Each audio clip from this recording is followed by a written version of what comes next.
context of spectrum. What is spectrum? Google mo naman na yan. Spectrum. Okay.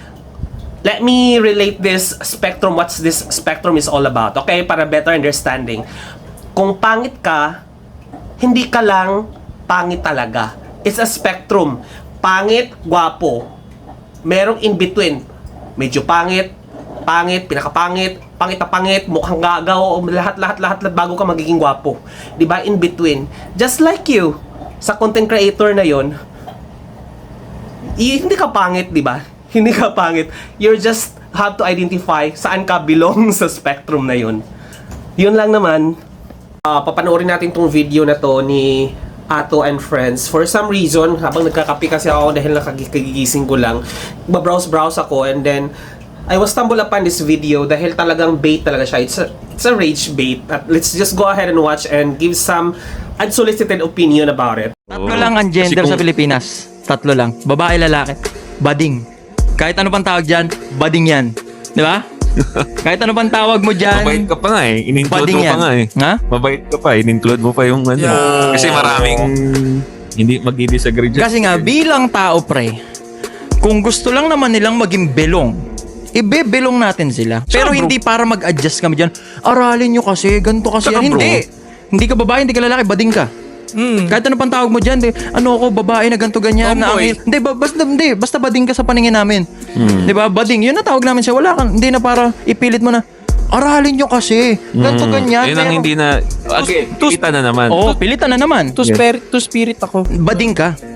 Okay, let me give you a short opinion about this video. Quick lang to, short as much as possible while I'm taking my coffee. Let's do a sit-down reaction about it. So, well, for some reason, I was actually, while watching the video, medyo cringe siya, but I was admiring this content creator.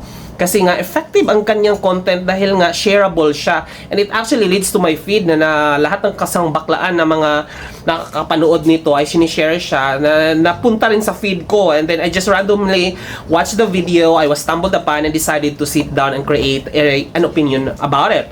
So yun, nakakatuwa siya for a reason. Don't get me wrong ha, kasi I admire him because he was actually doing the content creation effectively, but I'm not admiring him because of the way he thinks and pagiging close-minded niya, di ba? It's two separate things. Now, going back sa hate rage, hindi lang kasi bago yung yung bait rage na yan eh. Carlos Agassi was doing it before, by hate remarks sa LGBTQIA sa kanyang rap song, and then or rap song or post ba yon, and it became viral, but it's just a short-term effectivity, di ba? And then, sino pa bang, maraming mga gumagawa dyan, Les Rendon, Labrador, so maraming mga, like yung mga sardinas, yung hindi kumakain ng sardinas, became viral for some reason, kasi nga, na-trigger yung emotion ng isang tao. And anger, when you hit anger is a strong and a powerful emotion that resulted into behavior of a person na makakapanood dito by sharing it. And, algorithm loves sharing, no matter kung ano man yan, masama man yan, basta i-share siya, the algorithm loves it, and it result to monetization. Kikita siya dyan, diba? So, yun lang naman ang point ko, na that's what I admire about him. He was doing it strategically.